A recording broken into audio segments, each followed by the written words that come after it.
Today I want to talk about how matchmaking is done in Rise of Kingdoms, and I want to propose to you a system that I think would make matchmaking so much better. So whether you just want to learn how matchmaking works in the end game, or you want to see what I think is a better way to do matchmaking, stick around in this video for my thoughts on how to level up the end game experience for everyone.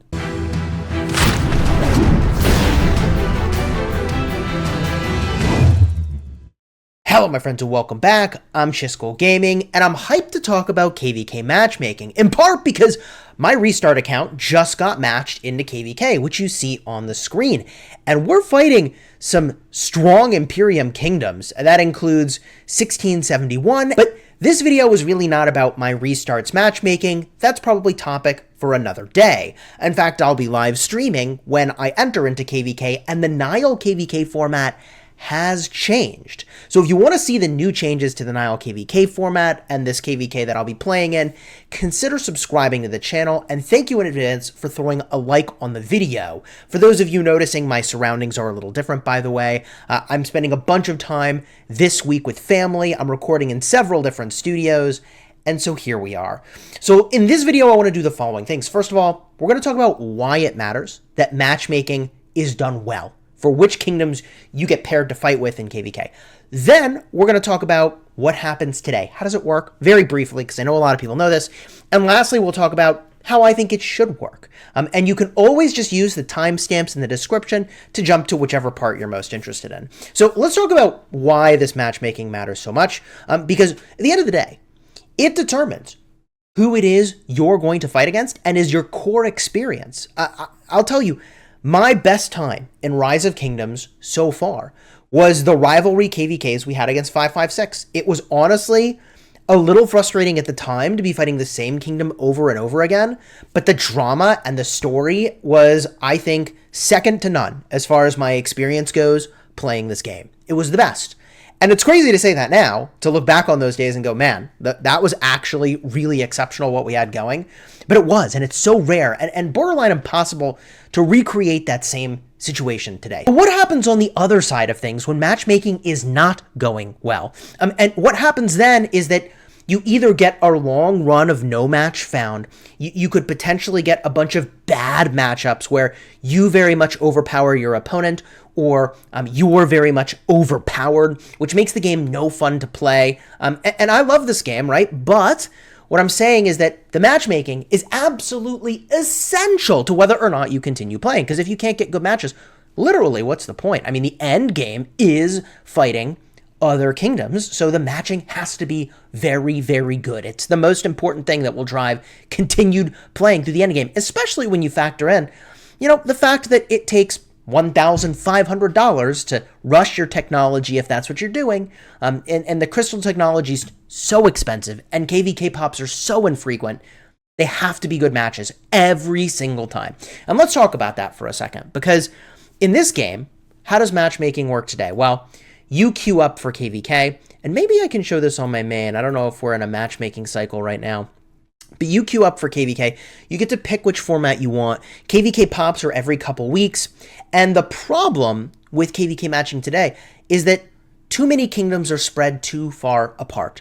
You can dodge other kingdoms you don't want to fight, and at the top end, this creates a huge issue where it's very difficult to get a proper match, okay? And it looks like we aren't actually about to have a KvK pop right now, so I can't show the little screen that shows up that says, hey, pick the KvK format you want. But you pick a format, Lilith does the matchmaking, and then you get a result, okay? And then you get thrown into Eve of the Crusade and you fight your KvK.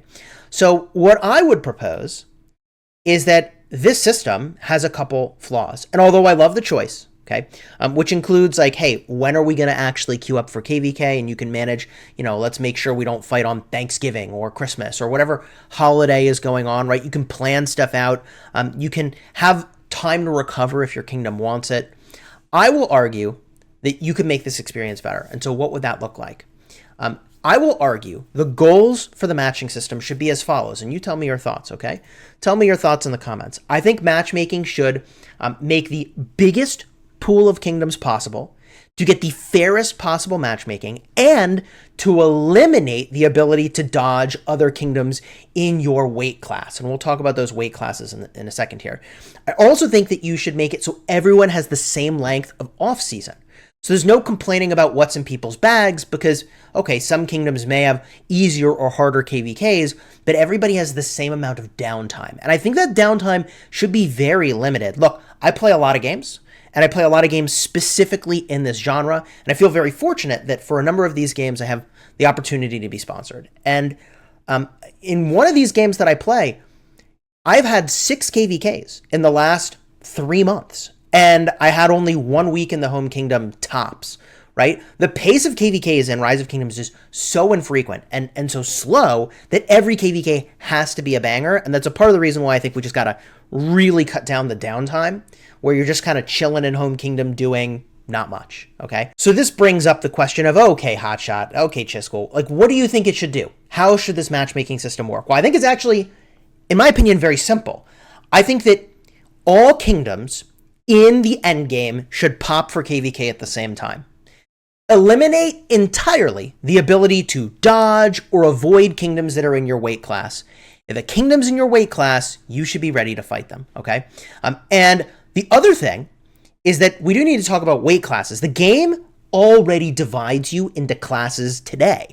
There's A kingdoms, B kingdoms, and so on, and that's based on your power. But I think that that classification system needs to expand, and it's okay if they don't reveal all the details of that system to players, but it needs to include kill points and other factors that are obviously a strong indicator of account strength, account age, and also sort of willingness and ability to fight well in the open field. Because today, I don't think a lot of those factor in, and I think they really need to. I think it's imperative to get matchmaking right. You need to look at how good a kingdom actually is in fighting in the field, and I think KP needs to be a big part of the measurement for fairness in matchmaking. Okay, so we divide kingdoms up into these classes, and then you fight other kingdoms that are in the same weight class as you.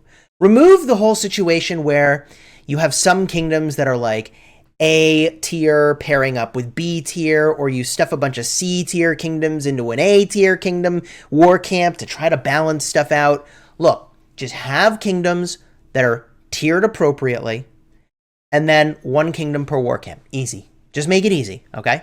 And you can only do that because everybody's popping for KvK at the same time. You got a big pool of kingdoms to work with. All right, now from there, what KvK format do you actually play? I think there's 2 ways to run it. One is the way it works today, where you get a little bit of choice. And the way that would work is that the kingdoms that are in the same weight class, whether that's an A kingdom or a B kingdom or whatever, would vote for the KvK format. And then whichever KvK format is most popular is what's played. That would be one way to run it. There's no option to dodge. You can't pick a different format than another kingdom to avoid them. You vote, and then whatever's voted for is what's played. That's one way to run it. The other way to run it is that basically there's no choice at all. And the game says, this is what's on rotation. This is what you're going to do. And I think that would be mostly okay, but for really big kingdoms, I think Nile is pretty non-ideal. I think for really big kingdoms, Desert KvK is something that I would just want to avoid. So I think you'd really need to look at your KvK formats and go, okay, actually, some of these formats, they just need to disappear. They don't work in this context, or certainly they don't work at certain weight classes. Certain kingdom types just don't want to play certain types of KvKs, okay? And then I think you've solved KvK matchmaking. And I actually think it's like super easy in that regard.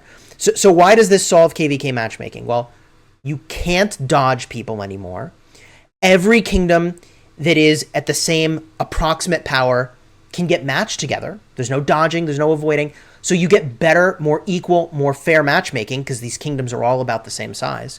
And these are unequivocally the most exciting matches to watch and to play when you're matched with an equally powerful kingdom. And I want to emphasize that for a second because you can't really put an Imperium kingdom with an A kingdom and say they are generally equally powerful because just the sheer depth of spending and other factors leads to the Imperium kingdom accounts generally just being way more powerful. And so that matching doesn't make any sense really. And the other thing is that you spend more time in KvK. Because I would argue that you have like 2 weeks of downtime, maybe tops, and then you're right into your next KvK. And because everybody's on the same KvK cycle in this view of the world, then migrating between kingdoms is also a lot easier. And what the developers can do to sort of manage how many kingdoms are in each bracket and the sort of size of kingdoms in each bracket and punch level of kingdoms in each bracket, they can sort of shift the guidelines for what moves a kingdom from one bracket to another. And they can play around with those factors like Imperium ranking, which I can show you Imperium if you haven't seen this. This is really a big kingdom problem, but you zoom all the way out and you hit the globe and like the top kingdoms by power. So for example, gosh, which kingdoms are still in Imperium right now? Well, I can tell you we're matching against Kingdom 2000, right? They're not Imperium. Who knew? That's interesting. They left Imperium.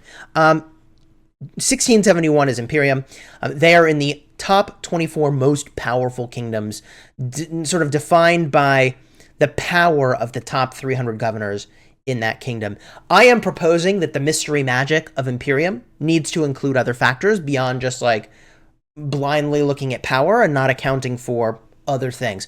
I'm proposing that there should be classes of these different kingdoms, and depending on what class you're in, that's who you get paired up against. And the border for what defines each class should be clearly sort of stated so that you can decide as a kingdom, hey, how do you sort of avoid going into one classification or another or whatever, right? So in addition, you could sort of play with the limitations for sort of power and Imperium status such that you can make more big kingdoms if you want or have less big kingdoms, depending on the sort of factors that go into how Imperium is defined.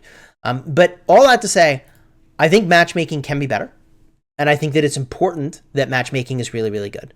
And if you have thoughts about how matchmaking should work in the game, I'm definitely interested in your thoughts on that. I think that based on what other people have said, for example, you look at Pha, and he's just got this monster account, and he's super chill, by the way. And he did an interview on my channel recently where he said, like, yeah, all the big kingdoms want to fight each other. We don't want to avoid each other, but there's not a great way to get everybody to fight each other. And even when we queue up together today, we don't get matched with each other. So I think there should be a forcing function, put all those kingdoms together, and let's watch them slug it out, because I think that will be really fun. And if you agree with that, consider throwing a like on the video and subscribing to the channel. If you want to see the interview that Cortex did with Pha, I'll have a card for that in the end screen, which will be over here in just a second. Alternatively, if you just want to see how insanely stacked his account is, card will be in the end screen for that as well.